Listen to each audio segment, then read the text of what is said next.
Ladies and gents, welcome to the 2 Cents. I'm Brand. Yeah, this is Armand. And this is episode 32, The Root of It All, tribute to the roots. Man, it's been a blessing and an honor and a privilege, man. We're coming up. This is actually 1 year of us doing this podcast. So I just want to salute to you, Armand. And, we started this thing. It's basically just 3 pilot episodes. And 32 episodes later, man, you know what I mean? We got a year in, man. Yeah, I know, man. This just started from a couple of conversations that we've been having on the regular. We decided to put it on, a podcast, because we talk about all this type of stuff, every day, or anytime I talk to you. So it's deep that, and it don't seem like we've been doing it that long, but it was a year already. Hey, word up. It does sound no doubt, man. I mean, it seemed like just a couple months ago. 6 months ago. Yeah. Podcast.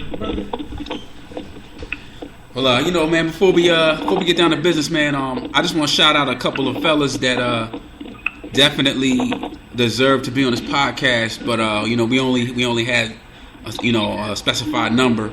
But I want to shout out my man Carlos C. Foster. I want to shout out my man Freddie P. Fred Perkle. I want to shout out my man Brian Black, my man DJ Schiff, and my man Andrew Frederick. And with that being said, man, the brothers that are here right now tonight, I got full confidence in them with this next topic that we're about to discuss. I feel like they can talk about the roots with their eyes closed. So this episode it's been a long time coming, So for the next hour or so, man, sit back, relax. We're just going to take you on a journey through sound. You know what I'm saying? So before we rock out, man, I just want to introduce everybody properly. We got my man Esso in the building. Steve, say something to the people. How are you doing, everybody? Just take the time out of my day to join my brothers and talk about some music and good stuff, man. It's a pleasure. And we got from the left coast, we got Open Mind, aka the SS Double. Yes, sir. Coming at you from Philly to Frisco, 215 to 415 out here doing my damn thing, and it's an honor and a privilege to be part of the podcast. The topic, when I heard it, was the roots. I had to get involved. So thank you for welcoming me to this glorious occasion. Absolutely, my brother. Absolutely. So we're gonna have like 3 pretty much topics of discussion tonight, and we'll circle in on all of them. Our first, as we start this off, our tribute to the roots. I would love to know your first experience with the roots. May have been listening to it, hearing it from a friend, maybe your first concert. But I would like to just ask everybody, what was their first experience listening to the roots? Word. Want me to jump in out the gate? Go ahead, man. All right. So I grew up going to Ocean City, New Jersey every summer. My family had a crib there, and there was a little record shop called Tunes on the Dunes. And the cats that worked there, they were not really hip hop hits. But the hip-hop that they did play in the shop was always that dope shit. So, the first time I think I ever heard the Roots was in there, and they were playing Do You Want More? And they kind of schooled me on, the band and let me know about Black Thought and Malik B and Questlove and everyone in the band. And that was my introduction to the Roots, and from there on out, I was a lifelong fan. Word. Omar, what about you, man? Well, I got first put on to the Roots with my older brother, and I remember the first jam I was listening to was the remake to I Shall Proceed with Roy Ayers. That was my introduction as a young boy to them. You know what I mean? I know you got to play that before you leave, before we get off the podcast. Yeah. But that was an official banger. And that's what I was introduced to him. My brother put me on, and I was like, yo, who these dudes? I remember they shot the video, that song when they shot the video in South Philly. that put me on to him too. So it was like, and then to realize they were from Philly was even extra special. So I really came on the board on Philadelphia Half-Life back then. All right, I'll go last. I'll let Steve follow you up. Honestly, man, I was put on. I was put onto the Roots by Frank Brown, man. Frank Brown, my buddy Ant. His brother, he had all the albums you can think of, and I knew about the Roots, but I really didn't listen to him until I went to Ant's house one time, and Frank was playing, and I'm like, who are they? He said, oh, it's the Roots, man. And I believe it was, what's that? Not the first one. He was playing Do You Want More? And then after that, man, I was pretty much hooked, you know. And then my first album that I bought from them was Things Fall Apart, actually. And then after that, I kept copping, man. Kept copping after that. I've been a fan ever since, man. Yeah, man. For me, listening to the radio like Power 99 and when Cosmic Kev used to do the Come Up Show, and I don't know if it was even called the Come Up Show like 95, 94, 96. It was just his midnight radio show. Okay, yeah, the late. Yeah, the late. Okay. So man, you in 6th grade. I'm 5th, 6th grade, and I can't really go anywhere. So I just got the radio, right next to my bed, and I would hear Bahamadia and the Roots. So Bahamadia and the Roots, I kind of heard both of them together for the first time, and then later on, I'm gonna say I gotta give Steve credit because around the brothers around our way, before we went to junior high, Steve was probably the first person that I knew that had a Roots anything, like a CD or a tape. So I gotta give Steve credit, for being the first person that I saw with it actually like on the physical level. Everybody wasn't on it. Yeah, they wasn't on it then, man.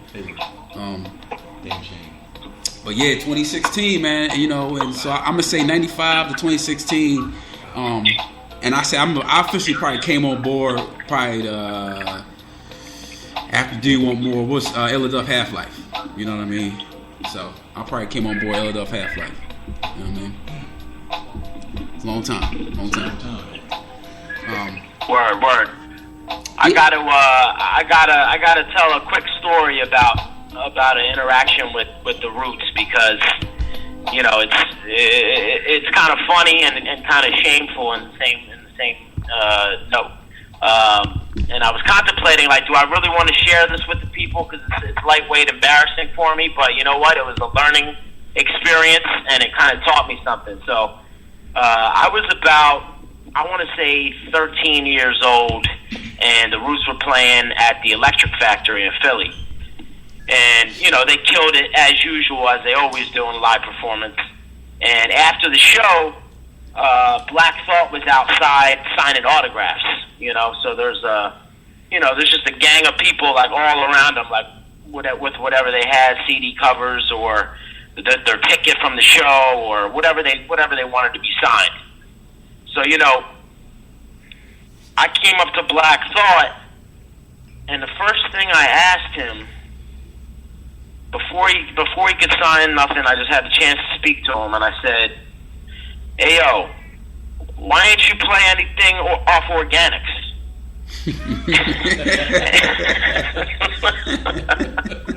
And looking back, like, that was some ridiculous shit to say. I mean, this guy just poured his heart and soul out into the mic for a live performance, and this little motherfucker coming up to him asking him why he didn't play something off their first record, like why he didn't play Anti-Circle or some shit.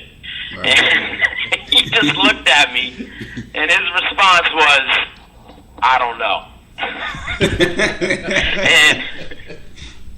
and looking back, I think that my mentality, at the time, my immature mentality was I want to separate myself from the pack and let him know that, like, look, I'm a real hardcore Roots fan, and wanted to show him something like, I wanted to separate myself, but really, right. It was a dickhead comment because, there's just, this is one of the illest MCs on the planet, and I'm like, yo, why didn't you play it fucking up here? Right. He's probably thinking, listen, little motherfucker, and then he proceeded to not sign my autograph.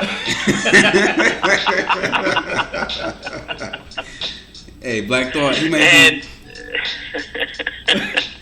And I don't even blame him. I probably stood there for like 5 minutes, and I was like, oh shit, I'm not getting an autograph today. And from that day on, I was kind of like, you know what? Autographs are bullshit. I don't give a fuck about autographs. and to this day, I mean, I guess as you get older, it becomes kind of ridiculous to want autographs at this point. Like if I meet somebody in MC after a show or something, like I just want to give him a pound or say what's up or tell him, what I like about what he's doing and just give respect. But really, I don't need somebody scribbling in a Sharpie on my piece of paper. I'm not that type of dude no more. So, same. That's just a funny experience and a life lesson for me at the tender age of 13 or whatever the fuck I was. Yeah, you a baby, man. So it's kind of like you can forgive yourself, man. You know what I'm saying? But I kind of agree with you, man. Like when I run into MCs or people that are just in the public eye, I'd rather just have a conversation. You know what I mean? I don't need an autograph.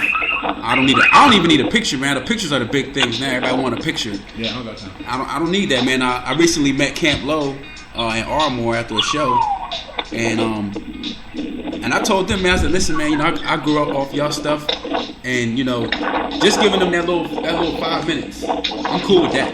Yeah. I talked to them, you know what I mean? So I don't need a picture, even though I got a picture because they were that nice enough to take one, but I didn't need that, you know what I mean?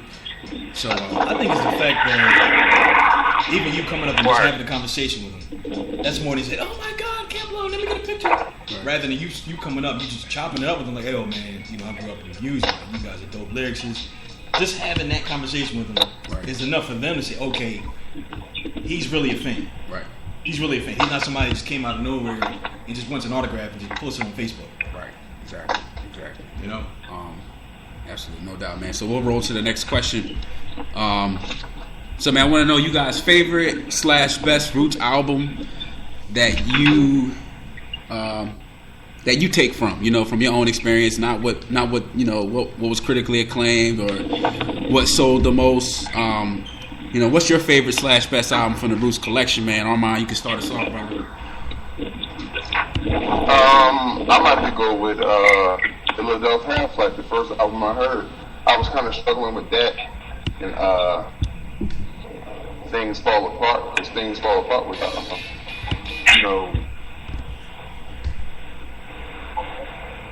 that's when I was, can you hear?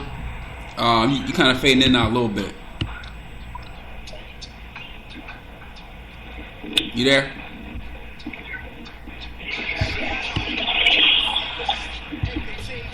You there, Armand? All right, Sing. If you want to just follow up, we'll get Armand back.